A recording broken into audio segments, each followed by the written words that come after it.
Hello everyone, welcome back to Last Week in Denmark podcast. You probably, hopefully remember me. I'm Narcis. I have with me a new voice. It's actually someone coming from our team, the person who takes care of making sure you have interesting guests to listen to. Hello Robin, welcome to the show. Hello Narcis. So you're now in the seat of a co-host. You have to entertain our audience with your opinions and with your jokes or life lessons. How do you feel being in this position now? Good, I'm happy. Joined Last Week in Denmark team about a year ago or so, but as a guest coordinator. So I was basically taking care of new guests to appear on the podcast. So I was reaching out to different people. And yeah, I'm happy to try it out for once today. That's fantastic, Robin. What we're going to be talking today, it's very simple. The debate that's taken Denmark by wildfire. If you drink milk, you are Danish, to simplify it. So, Robin, do you drink milk? I do. I'm drinking mostly oat milk, though. Does that count? Oh, goodness, no. A true Danish has to be close to the farmlands. That's where its power comes from. So, if it's not pure raw, people drink still raw milk from the cow, then, because if it was already filtered and all that enzymes been, Doesn't count. Yeah, they're not the same. I'm just actually curious if a Dane, a perceived Dane, would get a glass of raw milk to try to prove its Danishness. How will that work out, you think, in 2026? As a science communicator, you would know. Exactly. I don't know how they would like it. We should do like a blind test or so with all of us, like having raw milk next to whatever we buy in the supermarket. But are you allowed to buy raw milk? I know in some countries it's illegal, actually. No, yeah, exactly. I guess so. I never seen raw milk in Denmark. I remember raw milk because when I was a child, I actually had a cow. And I actually seen milking a cow live and actually drink that milk without being pasteurized and going through all sorts of strange chemical reactions. Did you become Danish? Did I become Danish from it? No, God, no. I became what I was to begin with, European. For me, that's very important and that's enough, to be honest. I'd never been hung up on the idea that I must become Danish. I need to be Danish. I must be seen and perceived as Danish. For me, as a European, I never had a need to add another national layer. I already have one national layer, which is Romanian. I have multiple ethnic layers based on my DNA test. I have at least 16 different DNA ethnic backgrounds. Yay. Culturally, I am God knows what, because our dinners are mostly Italian and Spanish. So does that make us Italian-Spanish? I don't know. What do I like to watch? I read South Korean manhwa and I watch South Korean shows. Am I culturally becoming more South Korean? I watched anime like crazy during my youth time. That might make me Japanese. I'm just wondering, like, where is the line, like, that defines you? I mean, Robin, what are you culturally? Are you culturally what? Just like you, I'm a global society, right? I cannot think of my childhood upbringing without American TV series and stuff like that. That's how you learn English when you grow up in Belgium. I cannot think of myself as only being Belgian. I really grew up in a European context, so in which you get all these products from all over the world and you tune it to the way that you look at the world. But other than that, I would say I'm European. Definitely moving to Denmark, I meet a lot of people from different countries, and you have immediately this connection with a lot of other Europeans, actually being brought up in a very similar way. So yeah, being in Denmark doesn't really change I don't know, where I feel that I come from. Yeah, I think for us as Europeans, it's a bit different. And that's why I feel like the whole international perspective is a bit different depending if you're European or non-European. Because for us as Europeans, at least even within Europeans, there's layers. But for us as Europeans, at least the ones who are awakened to the idea of being European, it doesn't matter. Today, I moved to Spain, it does make no difference. Tomorrow I move to Italy, it makes no difference. Next day I move to France, it makes no difference. I think that's the case for me. When I came to Denmark, day one, I was like, I'm home. Point. Need to adapt, integrate, all that stuff. No, I'm home. It's just an expansion of my home. It's 24 hours away from where I live, where I was born.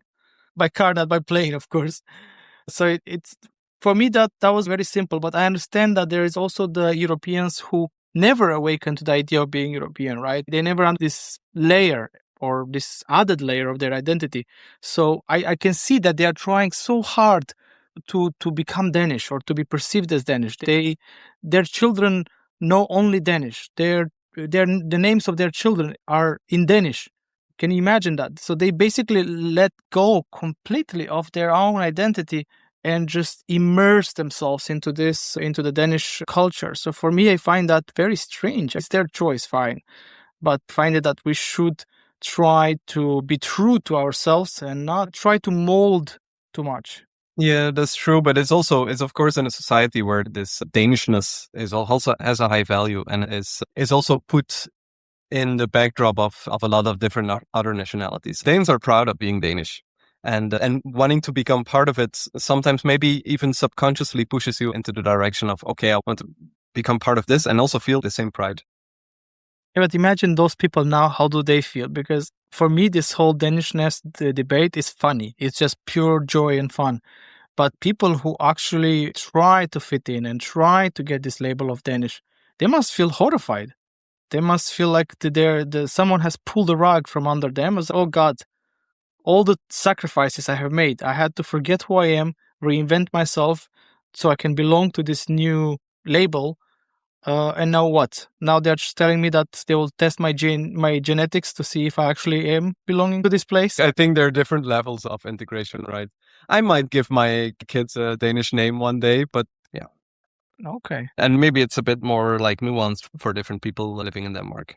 Let's hope so. Yeah. I mean, of course, it's nuanced. Right now, basically, we're taking the extremes, bringing it into the light. And to be honest, that's what everyone is doing. There's a couple of people who decided to act upon this whole biological racism and try to push on it. Because basically what happened the moment Nadia Isaacson has said that phrase, right, that if a cat is born in a horse stall, it doesn't become a horse. That moment when she said that, literally out of nowhere, so many debaters came and on TV, on radio. Oh, yeah, I can understand where she comes from. Yeah, why are we hiding? Ethnic Danes should be the ones who own the tag Danish, right?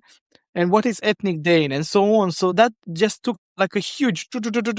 And I was like, okay, fine. You want your tag Danish to be just yours? Okay, but then let's make an agreement. What is to be Danish and what is to belong to Denmark? And let's split those two things, right? So, okay, you do not have to be Danish to belong to Denmark. If we agree on that statement together, we are compromising, right?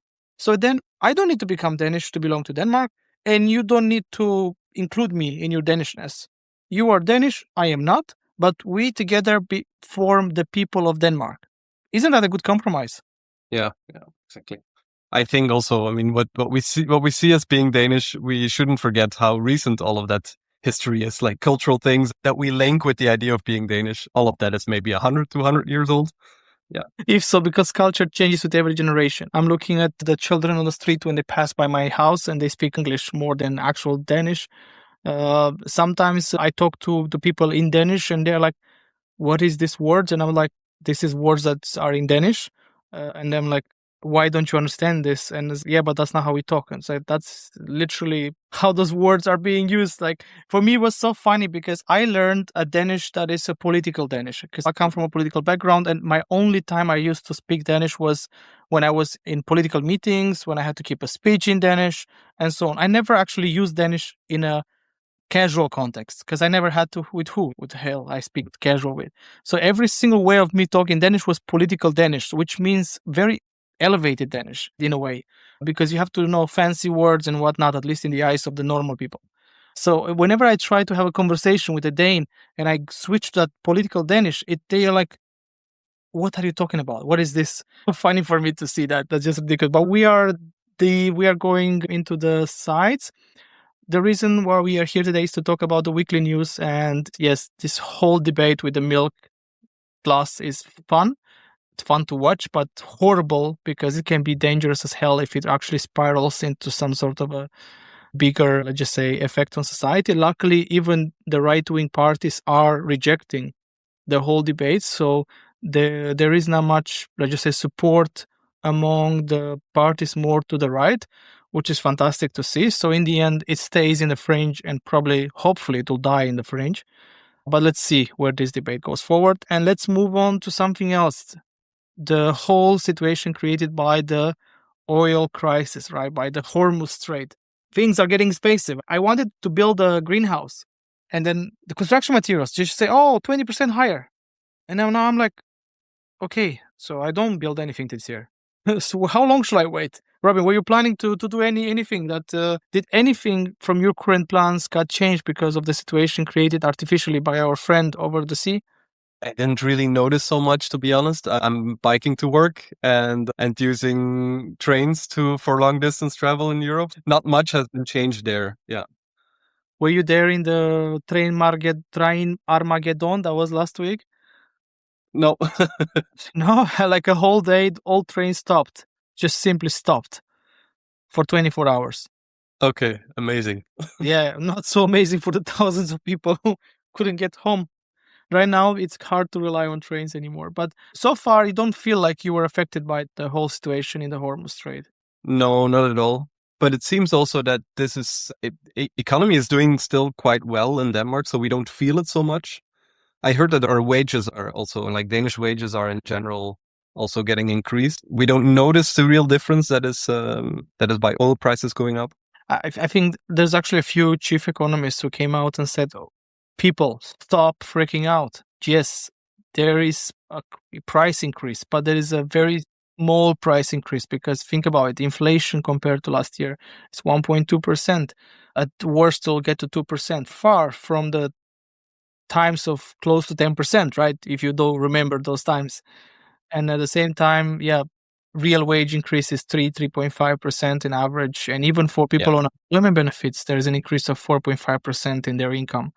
So technically, we should be richer at the end of this year, no matter how bad the economy goes. Of course, it can go really bad. What could happen is that actually what could happen that will make go really bad. But have you seen the latest news? They managed to reopen and they finally have some sort of a deal in place.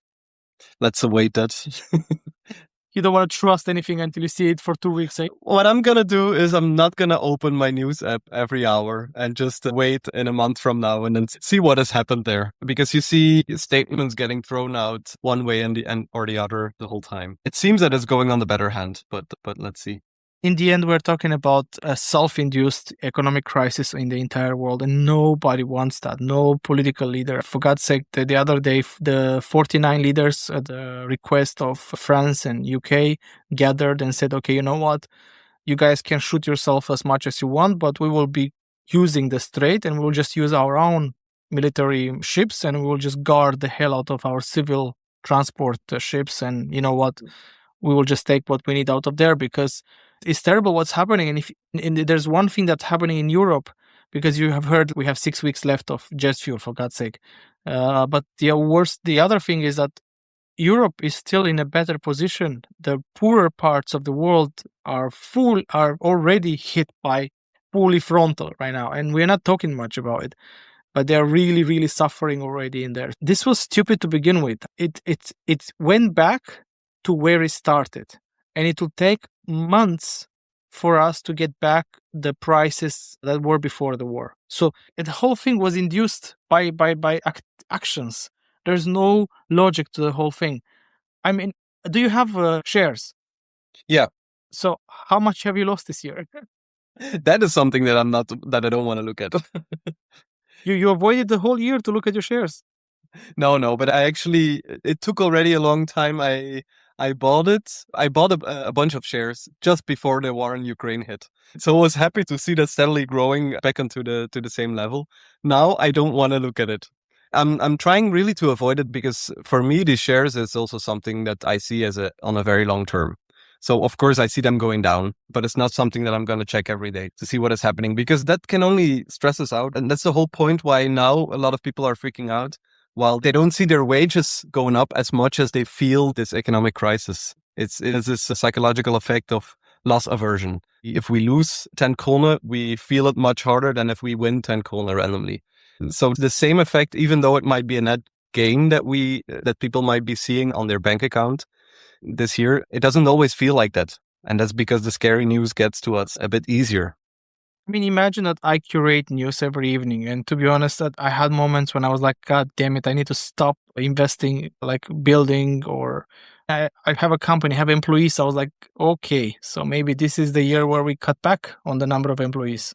We have fewer employees moving forward. If you were looking at it just by blocking that damn strait, there was such much doom and gloom coming economically towards us. I was like, okay, this is a year where we just, hunker down. Money is much, we're probably not going to have much economic activity, and we wait for something to happen. But hopefully they will not, because what I'm thinking is that there's too many people that stand to lose too much money to allow the situation to go on forever. Exactly. So that's my hope, is that there's too many rich people out there who'll be too pissed off to be like, hey, wait, I'm losing money every day because of these stupid games that you're playing. You know what? I have enough power and money to exterminate you, so stop. Now, we don't have that kind of power. I agree. I have good faith in that this will get resolved sooner rather than later. But in which way and when, I think we should just we cannot do anything else than wait from a distance and be patient in this.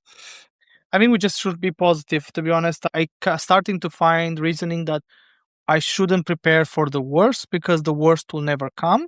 I should just be continuing and believing that the economy will keep growing. We are in one of the most strong economies in Europe and probably the world. And things are going fine. So you shouldn't be afraid as an entrepreneur to make projects, to invest, to buy stuff, to grow. Don't let the geopolitics to stop you from progressing, and actually use the geopolitics to your advantage. I mean, right now, it's a very trendy time to start new businesses. I don't know, for example, to be a drone operator in Denmark, it costs to make a course 5,000 euros to learn to be a drone operator. Go and start a course for drone operators. There is not such thing. You have to go to Germany to learn to be a drone operator. If any of you get go to Germany, learn how to be a drone operator, come to Denmark, teach us, and sell the course 5,000 euro a piece. You can make hell of a lot of money just by doing that. There is so much money to be made out there if you just open your eyes to the opportunities and to see what movements are there in society and how you can actually use a good crisis to your advantage. That should be the entrepreneurial mind. If I had more time. Narcis, you have too much work already. Yeah, I know. Like every time I see like an idea, like an opportunity, I'm like regretting that I don't have any more left time to do it. And I'm like, if I could just know a few more people that I could just tell them, here's an idea, go have fun with it. Give me 10% and I'm happy with it. Actually, I was laughing at some point that I would like to create a school of CEOs, a school of future CEOs, where we just train them to be implementers and we just give them the ideas to work on it. I can see you becoming like a venture capitalist in 10 years from now. Can you imagine a social democrat as a venture capitalist? And you'll be shocked to hear that all my life I have not believed in money. I always thought that money just come if you just believe they'll come. And I never really bothered much to make them. Talking about money, Narcis, what do you think? Is this wealth tax coming there? Do you think we will have a left government? Do you think Lars Løkke is pulling something out to get a central government?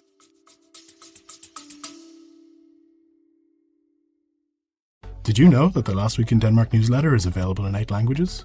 Hey there, this is Fionn from the Last Week in Denmark podcast, and every week you guys are tuning in to hear me and my fellow co-hosts talk about the top news of the week in English. But let's be real, we're all internationals, so not only are you speaking English every day, you're probably also speaking a bit of Danish, but you've probably also got your own native language as well, like the multilingual master you are. So why not treat yourself to the luxury of being able to read Danish news each week in your own native language? So head on over to lastweekdk.substack.com, that's lastweekdk.substack.com, and sign up for our newsletter delivered to you every single Sunday.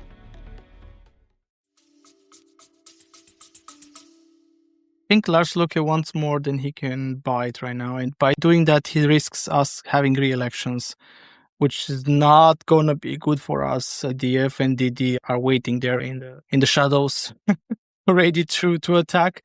So, I don't know. Today, Mette came out and said, you know what, Lars, you keep saying everywhere that it can take months before we see a government. I'm ready to make government now. Where are you? because you're out there giving out free, I don't know, hot dogs and T-shirts and bags to people on the street instead of being out here negotiating. Because for the whole week, he was not there. He decided to disappear. Unfortunately, he wants really badly to have this center government with conservatives and Venstre. But already conservatives have said, if it's not Trolls, the one who is the prime minister, for us is not interesting. And I understand why, because for the conservatives, being government with SF and the Social Democrats and Moderater and Radicale, which will they have to make a lot of compromises. And those compromises could really ruin them next elections. That's what also Alex Van Opslark came and said, guys, don't be stupid. If you go into a government with the red parties, there's no blue bloc in 4 years from now. It's gone, because already Venstre got seriously weakened because there was in this center government. Now you add Radicale, conservative as well. Where will the blue votes go besides Liberal Alliance? They will probably go to our dear friends who love us so much. Air quotes. It will go even more right. Yeah, I see. So the most probable one, that would be Moderaten. And then on both sides, then we have Social Democrats, Radicale, and then conservatives and Venstre. But SF should be part of that. Yeah. Okay. But that will be a very hard one to crack. There's no way to form the government without them. It's not so. They need SF as well. That's why. But SF, it's fine. The only problem is the conservatives really don't want another 4 years with Mette. Løkke, what he hopes is that by pushing them, he basically plays poker right now. The mayors, the conservative mayors, are putting a lot of pressure on the leaders of the party.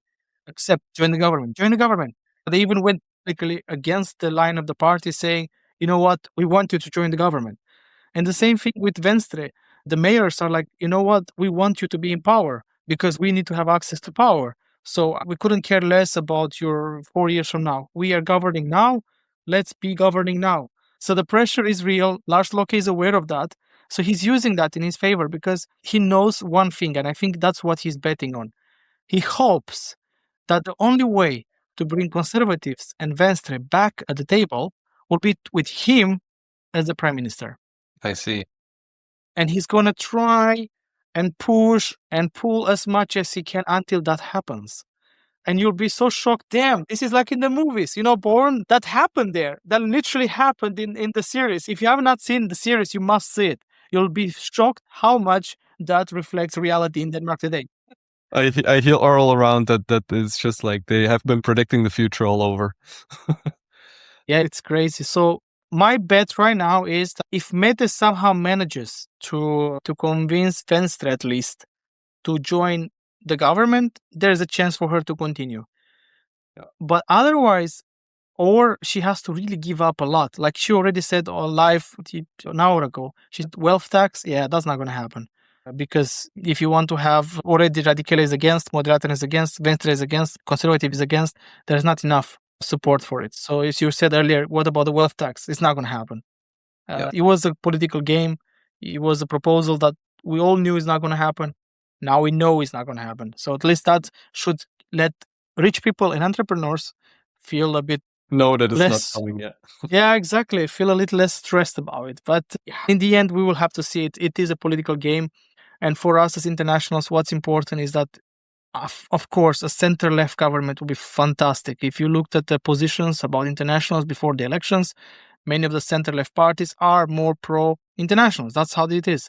So therefore, we do want a center-left government. But if it's going to be a center government that contains Radicale and Moderaten, that's also good for us. They will be the moderating voice in that center government. So either way, it should be good for us. The only thing that's not good for us is re-election. That's the only thing because it will be hell again. Because the rhetoric against internationals, especially now since the gates of ethno-nationalists have been open, that will just go crazy from there on. But I think we can end today's episode maybe with a talk about the Danish traditions, because we talked about what makes one Danish. Sure. Did you know about this tradition that, at least in Bornholm, it still happens? When a young professional, let's say a carpenter, finishes their education, they have to go through this tradition called the vals, or naverne in Danish, where they have to go for 3 years away from their family, with no phone, with no plan, and they just have to travel around the world, around Denmark and Europe, offering their services as they go and acquiring experience and experiences of life. And they're not supposed to come in contact with their family in those 3 years, actually. It's 1,100 days, so it's 3 years in 1 day. Okay. That's quite a long time. It sounds like a real adventure. So they travel around in Europe. So would you do that, Robin? Is that something would you ever try? Because it's from what I see, it's a Northern Europe old tradition. It's actually very old. Was that in Belgium as well? It could have been, right? Not at all. I was always so jealous of Germans or Danes who are doing a gap year and who are volunteering somewhere. No, it's very much the tradition in Belgium, at least in Flanders, the north of Belgium, that you study and then right after you study, you start working. As soon as possible, you find a job. Even if you can find a job within your master studies, that would be even better. So no, there's no real time for or no real tradition of traveling or any of this. I would love for this to have been a tradition. Can I still do it when I'm 33? I don't think it's an age thing. You just have to have this certificate that now you're a master in your field. Okay. So then you have to go and experience life. But I guess, how old are you now, Robin? I'm 33, so I would love to do that. Okay. 33. It's time for you to settle down and build a family. I'm not following the Danish traditions, I see. Danish tradition. It's more like Europe tradition. Haven't you heard that we must make more children for the sake of Denmark? I see. Yeah.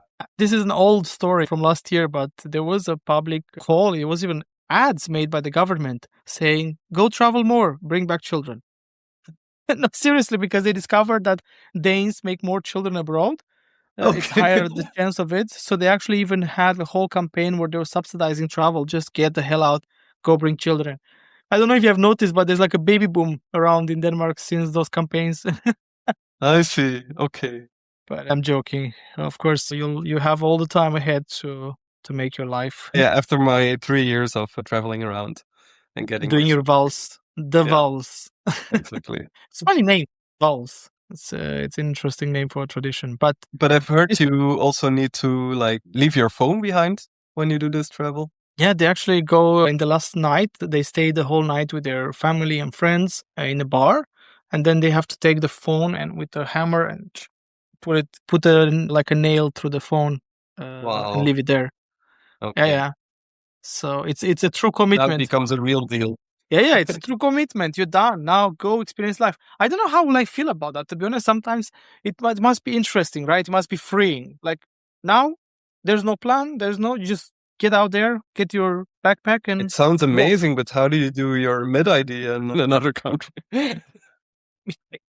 It's Europe. It's free travel, right? Around. I would love to be detached from it. I think that this would be the detox that maybe we all need, like 3 years without, and then seeing what we still need our phones for. But imagine if you had everyone doing this 3 years of being a vagrant. Basically, you're a vagrant going from place to place. And now imagine hordes of vagrants going around because of the whole... We are going offline. We're doing the 3 years going offline, and we decide to leave our house, leave our work, and we just go around. But then who the hell is going to be welcoming you because everyone do it? Or now, how would you feel if someone starts beating at your door and say, I'm doing this 3 years thing. Do you need any help? Anything for food and sleep and a shower? I'll get a carpenter in my house. Yeah, why not? There's always... It's a skilled person literally coming. Oh my God, I wish I had that luck. Or unfortunately, from Bornholm, I don't feel they'll go this way unless they go maybe towards Norway or something. It could be. Then there's a chance to pass by my house and be like, yeah, so can I do anything? And I have, so many projects. You don't live anywhere for the next 3 weeks. That's where you stay. Food, no problem. Whatever you want. Spanish, Italian, traditional Danish. Yeah, we'll figure out how that works. We'll use YouTube and find out what is traditional Danish food. What is traditional Danish food? Tartelette, of course. The best Danish dish. Actually, my wife managed to innovate that and make it even more delicious. It's a Polish in fusion, but it tastes a lot better. So now I'm a big fan of it. I'd actually love that. Okay, you'll have to send me the recipe. I mean, let's see, it's the recipe or it's the cooking, but yeah, you'll have to pass by. Do you ever come to the north in Aalborg, or are you just like a capital person? The far north. I became a capital person very recently, but I was a Uland boy for 4 years. I loved visiting Aalborg. It's very nice up there. You actually came to Aalborg? Yes, of course. Oh, okay. So that's good. That's good. Well, with this, we'll wrap things up for today. Thank you, everyone, for listening. I hope you had fun. This was a more unorthodox style of the usual Last Week podcast. But I hope you have liked it. And if you don't, just let us know and we'll see what we can do about it. Yeah. Otherwise, Robin, thank you so much for being part of this show today. Thank you so much for having me. We'll see you as a co-host next season.